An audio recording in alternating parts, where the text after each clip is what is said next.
Maloniausias procesas tai adatų išėmimas ir detalės gatavos nuėmimas nuo šablono.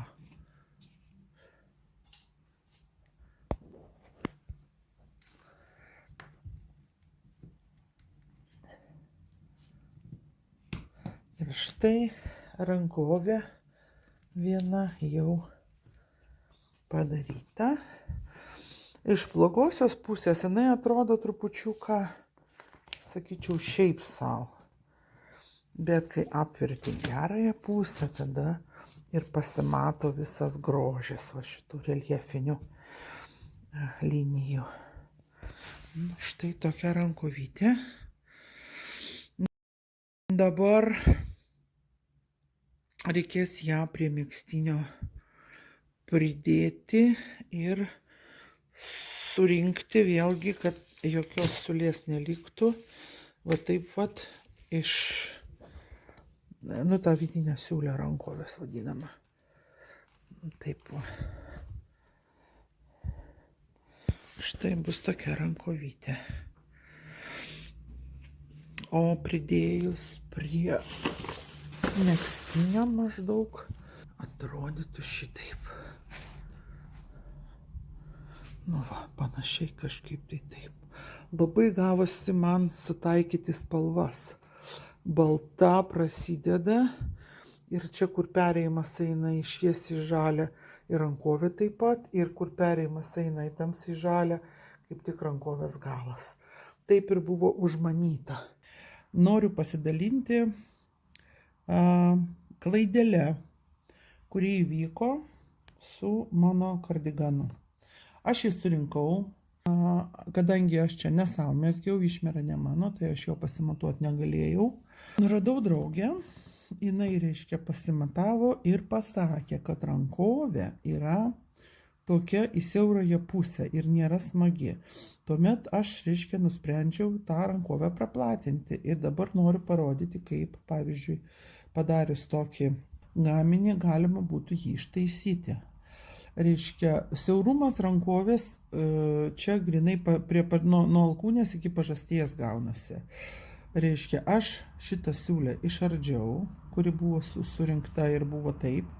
Aš ją išardžiau ir noriu, kad tikrai ta rankovė būtų smagi ir plati. Tuomet, reiškia, aš, nežinau, kiek čia tų centimetrų gaunasi, praplatinau. Reiškia, dabar kad tos vietos tuščios nepalikti, aš numezgiau tokią virvelę ir aš dabar tą virvelę čia įtaisysiu ir surinksiu vėl rankovę. Čia aš prisismeigiau pasižiūrėti, kaip atrodys. Aišku, čia dabar taip man netinka, reikia žiūrėti pagal patį raštą. Taip. Turiu tokį nedidelį gabaliuką, aš toks tai iš putų padarytas, tai žodžiu, jį labai gerai adatos sminga. Žodžiu, man dabar reikia ištempti vėl mezginį, tai aš smeigiu su adatom, prisismeigsiu maždaug, kiek man reikia to praplėtimo.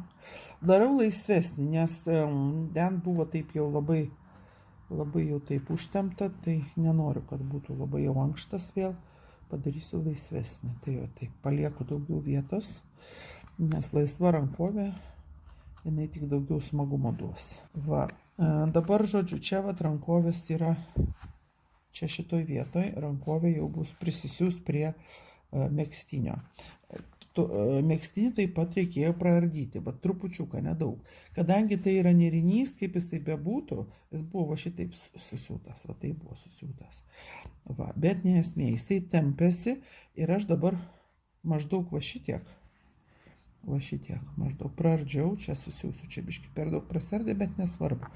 Ir kai jisai išsitemps, va taip va, ir jisai man duos kaip tik tokį pažemintą, pažasties iškirptą. Pažeminta. Ir man viskas tada labai va gerai, tada viskas labai gerai čia pakelsiu. Labai gerai susikomponuoja ir aš čia tą virvę įdedu. Tik aišku, ją dėsiu netiesiai, o trupučiuką vingiuotai, kad jinai man duotų tiek, kaip pasakyti, užpildytų tiek, kiek man reikia. Nes, ties ir atrodo negražiai. Ir man reikia, kad jinai užpildytų visą esamą tarpą. Taip. Aš tuos prisegu, kad jie man nejudėtų. Iš vienos, iš kitos pusės su adatom. Kad jau jie čia man stabiliai stovėtų. Toks tai daiktas, tu negali nuspėti, kad viskas, kiekvienas centimetrus atitiks, kadangi čia yra motyvai sujungti siūlų ir kaip tas siūlas, nors tu jį ten ir formuoji kažkaip tai, bet jisai čia ne audinys, jisai vis tiek turi savo kažkokį tai elastingumą ir jisai tysta vienaip ar kitaip. Manau, šitiek man pilnai užtektų ir aš dabar dėsiu tą šniūrą. Šniūras, tarp kitko, mezgamas, tai iš abiejų pusių yra vienodas, čia nesvarbu, kurią pusę dėsi. Taip, maždaug taip. Ir aš jį čia pradėsiu sekti vingiuotai. Tada čia tarpelis nedidelis, čia tarpelis nedidelis ir labai gerai čia man išsivingiuos man čia. Taip. Čia kažkaip man gaunasi, tas apvalumą reikia išlaikyti šito elemento, jisai čia toks apvalesnis turi būti. Čia tas pasitemps tos virvelės ir čia bus gerai.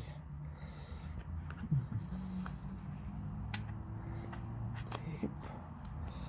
Pavingiuosiu aš jį, kad jisai man gražiau įsipieštų į šitą. Taip, čia yra tarpas didesnis ir ilgi šniūro lieka, tai aš jį taip užsuksiu. Ir kaip tik man bus išpildyta visa vieta. Ten, kur rankovės sulėja, ar ten apatinė rankovės dalis, jinai turi būti žemiausia. O čia man, žodžiu, kažkur čia baigėsi, tai man reikia tą virvenį iki krašto čia taip dėti, o reiškia žemiau, kad būtų gražiai taip išlenkta. Ir taip susuksiu šitaip gal. Gal šitaip, nežinau. Nežinau, kaip čia geriau padaryti. Galima ir taip susukti, jo. Tada tos vietos visos maždaug vienodai laikysis. Ir tada gaunasi, visi tarpeliai gaunasi nelabai dideli, kaip tik